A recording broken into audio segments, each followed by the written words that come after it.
ginawa nila. Your Honor, Mr. Chair, alam ko po na nag-suspend na si former Secretary Bonoan ng mga taga-Bulacan mula po O doon sa Bulacan lang ba may ghost? Yun po yung Ay pa-exercise at kumuha na tayo ng Ghostbusters for Bulacan only kung Bulacan lang ang may ghost. Opo, yung buong distrito po, I think na nasuspend na. Oh, pero ma'am, hindi ba napakadali naman? Kuha ka lang ng pinaka-junior. Nung araw may oyster pa ba ngayon? Wala na. Yung mga empleyado na kinukuha through DPWH. Mga roadside workers yata meron. O, di ba? Sana nakikinig si Secretary Vince, di ba? Kung ako ang secretary ngayon, tawagan mo lang lahat ng district engineer, isa, pumunta ka dyan sa bawat project, kunan mo na cellphone, eto yung geotag, i-compare mo. Kung wala, edi ghost. Pero bakit tayo isang buwan na? Pasensya ka na mama, ikaw nag-attend, but I know you're a powerful person then there, and pinag-resign kayo lahat eh. So hindi ko alam kung matatanong ko pa kayo, but I think you should all still assess. But yung frustration sa akin, parang hindi kayo tumutulong sa investigasyon. Parang, ano lang, every week lang, sana mamatay na yung issue, sana wala. Pero hindi nyo dinidiinan na talaga kung ano pa talaga ang nangyayari. So, categorically, tell us now, ilan sa 15 ang may ghost project? Apo, kung mako-confirm, Your Honor, dahil hindi ko po alam kung ilan na po yung result ng QAU inspection. Bakit ma'am? Kayo ang nung first hearing natin sa Tulay, ganun din. Ang lahat ng pinadala sa hearing, ang sagot, hindi ko alam. I apologize. Kaya nga, ba't kayo ang pinadala kung hindi alam? O nasan yung may alam? Wala dito yung ibang DPWH na may alam? Wala ko akong kasamang ibang undersecretary or assistant secretary. Okay, ma'am. Pero can you get back to us on that question? Pwedeng within the day, isend kay chairman. Ilan sa 15 ang sinasabing may ghost or at least, at kung, let me reverse it. Kung meron dito sa 15, hindi ko sinasabing walang anomalya, doon muna tayo sa ghost. Iba-ibang klaseng anomalya. Substandard, overpriced, etc. Ghost muna, ghost. Kung meron dito sa 15 na walang ghost, they also deserve na malagay na sa media na wala silang ghost project, di ba? On the reverse, yung meron ghost na confirmed, we all deserve na alam na natin. O yung ibang inimbestigahan, you can be quiet and say na we need another week, we need another 3 days. And then you say, etong 5, walang ghost, etong 7, pero we're looking kung tama yung completion, etc. Okay, last. Paano natin alam pag nagamit yung lisensya? Nagamit lang nung iba yung lisensya. Wouldn't know, Your Honor, Mr. Ma'am, alam mo, nung tumakbo pala akong congressman, tinanong ako, Chairman, ministro pa nagtanong sa akin. Ang tanong sa akin, Sir, marunong ka ba mandaya? Nagulat ako, ministro nagtanong sa akin eh. Sabi ko sa kanya, Sir, padadayain mo ako. Sabi niya, hindi. Kailangan alam mo kung paano nandaya para maprotektahan mo sarili mo, hindi ka idadayain. Bakit ka namin susuportahan kung magpapadaya ka? First question ko noong 2022 yun sa inyong secretary. Alam mo ba kung paano korapin ng mga projects ng DPWH? Ayaw sagutin. So kung lahat kayo dyan, hindi nyo alam kung paano makokorap yung project, paano mag-imbestiga, o hindi ba tinuruan ko na rin kayo noong 2022? Meron kayong EAW, di ba? O, pakilagay sa screen. Magkano ang EAW nyo the last 4 years? Almost 100 billion pesos. Nakalagay dyan, part of it is for testing. No? Ito po, guidelines ng EAW. Kayo po nagbigay sa akin nun eh. Sabi ko sa inyo, I will not move for its abolition. This is Chairman, 1% to 3.5%. Yung computation ko is based on an average of 2.5%. Yung dun sa yung 100 million na slide.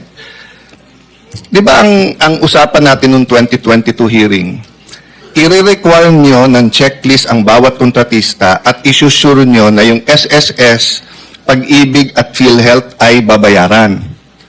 Kung ginawa nyo yun, ginawa nyo ba? Hindi. Or hindi nyo alam. It's okay if hindi nyo alam kasi operations ba yan? Kung ginawa ng operations yan, tignan nyo lang yung empleyado. So pag sinabi yan ay empleyado yan ng Corporation B, pero ang nanalo ay Corporation Z, alam mo na pinahiram yung Di ba, wag na natin paghirapan yung ating sarili, no? But, Mr. Chairman, I'll stop there because I know magti 3 o'clock na. But I'd like to submit this and I'd like to ask the DPWH, can you submit the comprehensive yung paggamit ng EAW?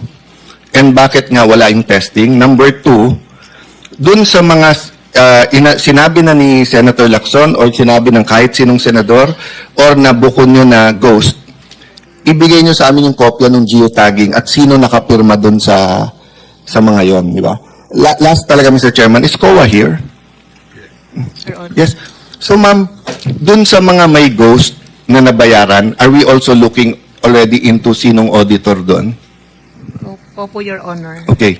So, I'll stop there, but can you brief us on that? And same naman na sinabi ko, no? Na if the BIR is proactive, the customs is proactive, alam naman natin yung top 10 na at least perception-wise tingin ng tao corrupt. So, double, triple time tayo doon. But you're doing something internally na rin, no, ma'am? Meron po. Meron na rin, ma'am. Opo. Okay. Thank you, Mr. Chairman. Thank you. You have 30 minutes. Salamat, Mr. Chair. No, 30 seconds. Ay, 2:14. Sige, kahit 1 minute, Mr. Chair, kasi sabi nyo sa amin kanina, opo, hanggang 2:15 lamang po. Opo, salamat, Mr. Chair. Ang huling tanong ko po para ngayong araw sa MMDA. Sino po yung, yes, sir, Sir Attorney Artes. Gaya ng itinanong ko kanina kay Mr. Arevalo ng Wawaw kanina, Attorney Artes, lumabas po sa balita na 2 lang mula sa 254 flood control projects sa Quezon City ay may koordinasyon sa LGU, ayon kay Mayor Joy Belmonte. So, tanong ko po, can flood control projects really be made without coordination with the LGU? At kung kailangan naman ng coordination, bakit po maraming proyekto ang hindi nagko-coordinate sa mga LGUs, Mr. Chair? Una po, I cannot answer on behalf of DPWH dahil yung pong 2 projects po na yan ay hindi po under ng MMDA. Ang nag-i-implement po niyan ay DPWH, Senator Risa, Mr. Chair. In that case, may I quickly ask for a response from Yusek Cabral bilang highest-ranking DPWH. Bakit po maraming proyekto hindi nako-coordinate sa LGU kung kailangan naman nilang mag-coordinate dapat sa LGU tulad ng QC Your Honor, government? Madam Chair, dapat pong nagko-coordinate ang aming mga implementing office sa local government unit. In fact, pag nakita na po nila yung General Appropriations Act, dapat po kumukonsulta na sila sa mga LGU. Kasi kasama po yung, kung local pong proyekto yon, tina-turn over po nila sa LGU para ho sa maintenance. Kung mga local road, mga multipurpose building. So, kailangan po talaga yung koordinasyon.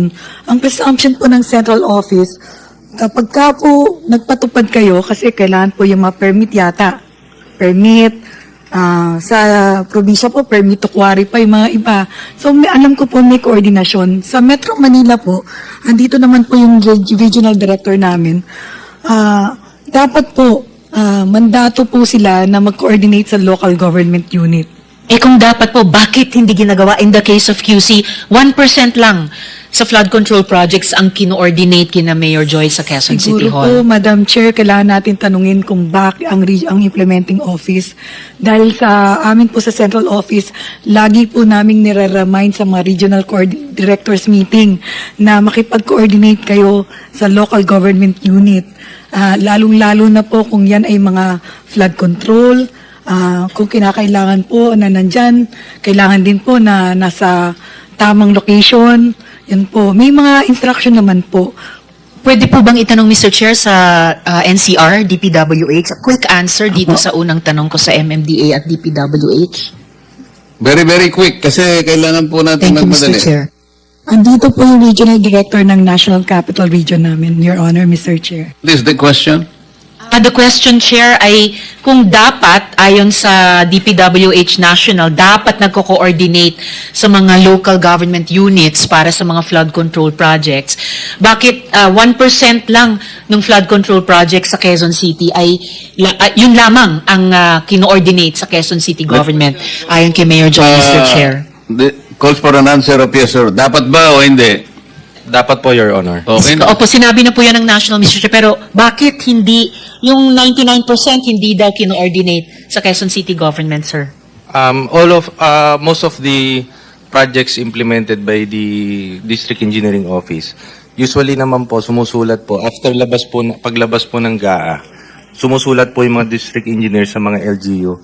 Kaya lang siguro dun sa part po ng Quezon City, wala po naging clearance to proceed. But may sulat naman po na informing them about the projects po. Walang clearance to proceed and yet nag-proceed. Yes po, Your Honor. Sino dapat nag-i-issue ng clearance to proceed pero hindi nag-issue? Kailangan po mayroon din pong clearance from the LGU po, Your Honor. So kasalanan nito ng QC Hindi, iba yung sinasabi ni Mayor Joy eh. 252 flood control projects, dalawa lang ang kino-ordinate sa Quezon City Hall. So how does DPWH NCR explain that? I think that's a very important subject that you will pursue, Senator Risa, in the next hearing. Will do, Mr. Chair. Importante yan. Salamat po. Hindi mo masasagot lahat yan. Sige po, Wala na Mr. tayong Chair. panahon. Salamat po. Pati Thank po you. sa MMDA, yung flood control plan po nila, o master plan sa buong Metro Manila, Mr. Chair. Salamat po, Mr. Chair. Okay, thank you. Before we suspend the hearing, there are several administrative matters I want to take up with you, especially the resource persons. Let me remind the DPWH that the Blue Ribbon Committee several times have requested for so many documents from you. Until now, you have not done so. You please check with the staff of Blue Ribbon for all the several documents we have requested from you. Hindi pa ninyo ginagawa. Pangalawa, the two identified ghost projects na pinag-uusapan natin kanina, biglang nawala sa PCMA. At pagkatapos, bago tayo matapos sa PCMA, biglang naging unavailable ang PCMA. So may problema kayo dyan. In the next hearing, please tag along the director of the whatever is that, construction, whatever. Dalhin mo dito siya sapagkat siya yung nakakaalam at siya yung nagmamanage ito because we wanted him to install that program, that system, that platform within the premises of the Blue Ribbon Committee. Okay? Yes, Your Honor. At pagkatapos, nandito yung representative, Mr. Edgar Acosta, High Tone Construction and Development Corporation. Ang representative is Mr. Edsil Mabella. In the interest of due process, bibigyan muna natin siya ng show cause order.